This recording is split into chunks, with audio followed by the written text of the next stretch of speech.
Hey Nick, what's happening? It's Josh. So let's go through this workflow. Okay, you've got your list of athletes here, and each of these athletes has their own calendar. Now, there's two ways to train people on Train Heroic. You can train them on teams, right? Where there's a shared calendar, you can train them individually.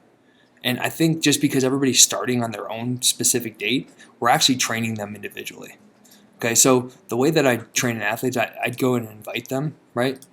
Individually, you're going to train them kind of one on one. If you're training truly a group, right, like you're training like a high school down the street, you're going to train them all the same. They're all doing the same thing on the same day, right? But in this case, since they're on their own schedule, really we're doing a one on one. Okay, so we're going to go next. You're going to type in that athlete's email, right? So let's say this is me, right? And let's send the invite. So what's happening here is you're inviting me to connect with you. Okay, now I'm going to have my own calendar. So you're going to go into my calendar and you're going to set that calendar up. Okay, so when I get there, I've got my program and that's set up just for me. Right, so the quick way to do that is you just go and you add something from your library. And you're going to go to your programs and you're going to add a program. Once your programs are here, you to click and you're done. So I know efficiency is a big thing for you. Let's get set up like that. So let's kind of go through what it would take to do that. Right, so I'm going to go to Teams. And the reason I'm going to Teams is this is where you've been programming historically. And I'm going to actually click on like this girls strength program, right? So if you were to highlight and copy, you've got the option here to save something to your library, okay? So we're just going to call this college girls strength program. Okay, we're going to save it. So what happens is now this thing's in your library. In fact, I'm going to switch and I'm going to go to the boys. Let's see how far back this goes. From the 30th.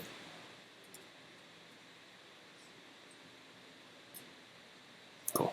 So one limitation we have is you can only grab kind of what's on the screen, right? So I can grab like 3 sessions there. Sometimes I'll like minimize my screen. This is goofy, but you can grab a little bit more. But let's grab 6 sessions here, same thing. All right, so I'm going to go and add that to my library, save it to my library. And this is going to be high school boys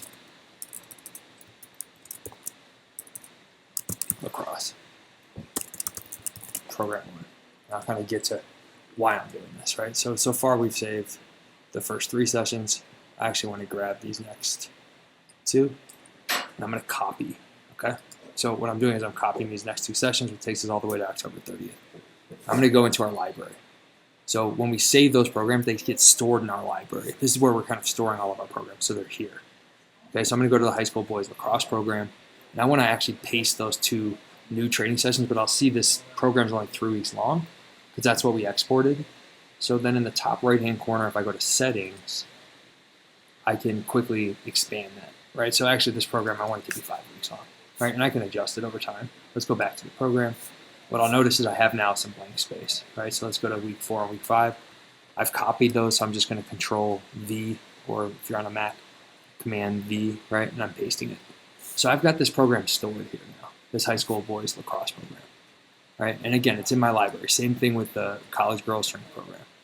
Now I've got that program stored in my library, right? So here it is. So the beauty of this is I can use it whenever I want. So in this example, right, I was going to train Josh, right? So I went into athletes and I needed to connect with Josh. So I simply invited him. So if I go to my athletes, not my active ones, but my invited, I'm going to see I've got Josh here and he has a calendar. And I could even click on that calendar. It's blank. I'm going to set it up even before it gets here. Okay, so I'm going to add a program from our library. Go to programs. Here's our library now. Okay, and I'm going to add the boys lacrosse program. Hey, I know he's going to start with us on the 21st. I'm going to hit OK, and as soon as I add that to Josh's calendar, here we go. Okay, the whole thing is going to be updated. Now, if I go to November, right, it has his unique start date on there. And hey, I know that Josh can't show up on Wednesdays, right? So I can come in here and just adjust this for Josh, right? So I might come here and unpublish it, come here and edit it, right? And just move it around. I mean, I can do whatever I want to this program, or I can adjust things for Josh individually. But the beauty of having things saved in your library now is it's really that easy. Even if you're working with a whole group of people, right? And you've got East High School, you can come here, create a team, throw that entire program on the team's calendar. So I hope from an efficiency standpoint, this puts you in a better place, but let me know which questions you still have.